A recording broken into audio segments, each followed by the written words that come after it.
going on, folks? Welcome back to D-Life HD. This is Victor. And man, I'm gonna be honest with you. It took a lot of motivation to break away from Monster Hunter Rise to even make this video in the first place. I think I am fully grasped and addicted to this game, as I'd hoped. But we are going to be discussing my first weekend with the game. So without any further delay, let's jump right into it. Switch it up. Switch it up. I was a worker, had to upgrade to a boss. I had to switch it up. Used to live in the hood, but had to upgrade to a loft. I had to switch it up. Monster Hunter Rise.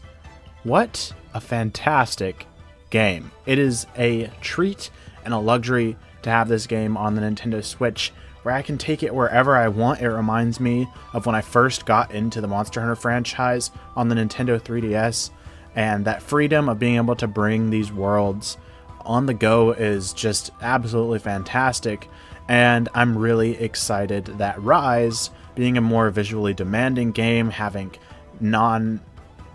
separated map sections, it works super well and it runs fantastically, and I am just blown away at the amount of depth of this game and the new mechanics and just how well constructed it really is.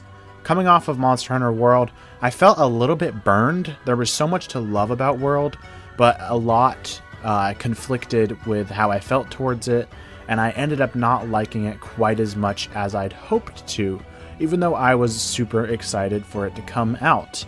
Now, Rise is sort of the opposite story. There are a few elements that I dislike about the game, but overall, I think this game satisfies in so many different ways, and I'm just super over the moon that I have a brand new Monster Hunter game to really sink my teeth into. Now, I've only spent about a weekend with the game. It was supposed to come out around midnight, is what a lot of places were reporting to on the 25th. So I got off of work, I sat down, and I was like, all right, midnight. That's all we got to wait for. Just midnight's going to come, and we're going to launch. The game is going to launch. And then Capcom put out an official statement that, actually it's going to be out in a few more hours. And lots of sites were reporting 3 a.m. And I thought, well, I didn't want to stay up this late. I probably was going to be going to bed at 3 a.m., only playing the game for a couple hours after it launched at midnight. But I said, all right, I'll stick out. And I played it at 3 a.m., it unlocked, and man, I ended up playing it all night. I did not get any sleep, and I took a quick nap before my friends actually came over. A couple buds of mine came over, and we played very late into the next night. And so just this first weekend, Friday and Saturday, and then Sunday some, I was just pouring so many hours into the game. And I don't play games in long sittings. Anyone that knows me knows that I have a very short attention span, but I ended up putting 16 hours into the game within the first 24 hours of it being out, which is just absolutely bonkers for me. I've never played a game that much in one day in my entire life, and I've never played that game that much on a release date. It's just insane that I was able to put that much time into it because I've been waiting for this game for so long. When World was announced, I was hoping it wouldn't be as demanding so it could come to the Nintendo Switch, because that was the platform that I wanted a really awesome new Monster Hunter game to be on.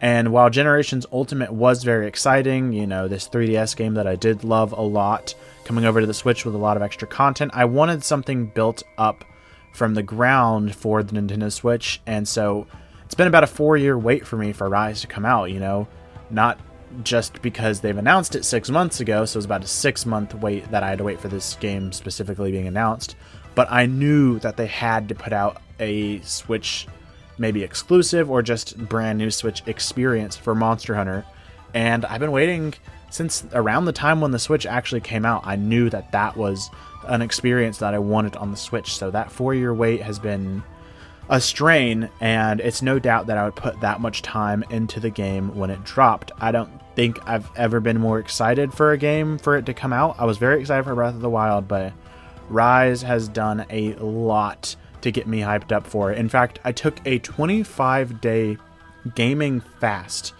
starting at the beginning of March, just so I could clear my system and not be burnt out on video games and really just get pumped up for Rise to come out.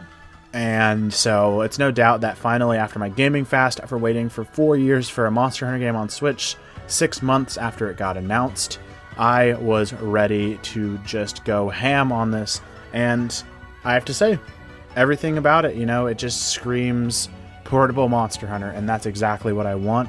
It was directed by the team that did Monster Hunter Generations and Portable Third, which are fantastic games. There's a lot in Monster Hunter 3 Ultimate, which is my favorite, that was brought over from Portable Third, which was a Japan exclusive Monster Hunter game that I never got to play. And so I just love what this B team does. I love what Ichinose, the guy that directed it, does.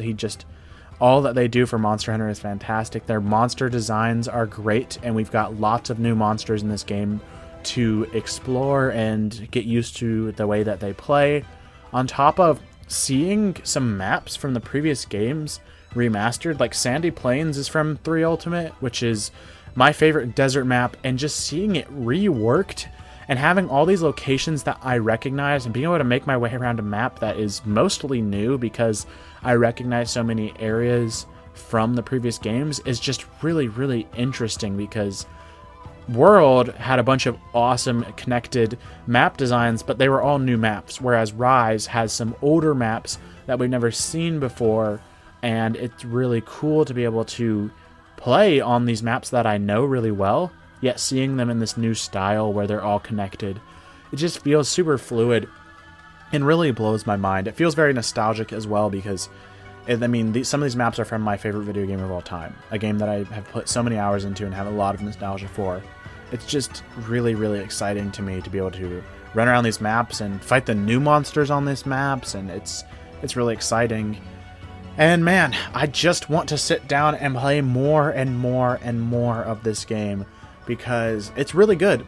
I'd say so far my biggest disappointment is the amount of content that's in the game. I want to be careful here, because when Monster Hunter games release, they're just the base game. We get a huge expansion 1 year out. That's just how Monster Hunter works. It's sort of unique in that style. But for some reason, I'm just a little bit burned by the amount of content there is at the end of the game. There's not really an end game grind, whereas World did have a good end game when it had just first released. So we'll have to see what they do here. We've already got confirmation for title updates, one coming at the end of April, which is, so far they've announced bringing us Chameleos and a Apex Rathalos, which is super cool. Apex is a new system in the game, which is sort of like Deviants, where they're just different versions of already existing monsters that are a lot more powerful and have different attacks.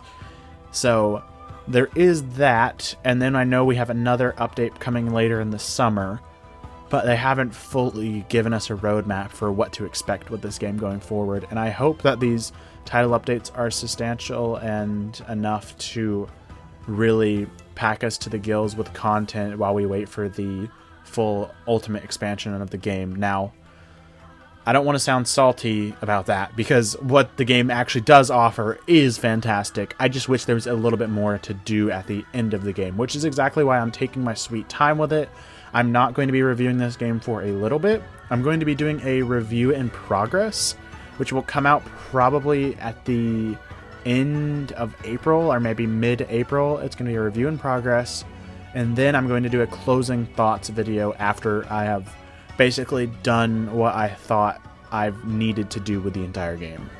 But so far, I think that this has the capability to become the best Monster Hunter game. I know that's sort of crazy to say, but I really think it does. Now, is it going to replace Monster Hunter 3 Ultimate as my favorite video game of all time? I don't think so, but I think it could have the possibility after we see all these updates in the future. Alright guys, thanks for watching. Let us know in the comments down below what you thought of this video. We love talking to you guys, and would like to hear your thoughts on Chrono Trigger. Remember to like and subscribe for more videos like these. Lastly, check out our Twitter account for gameplay on the latest releases. But most importantly, remember to stay 1UP.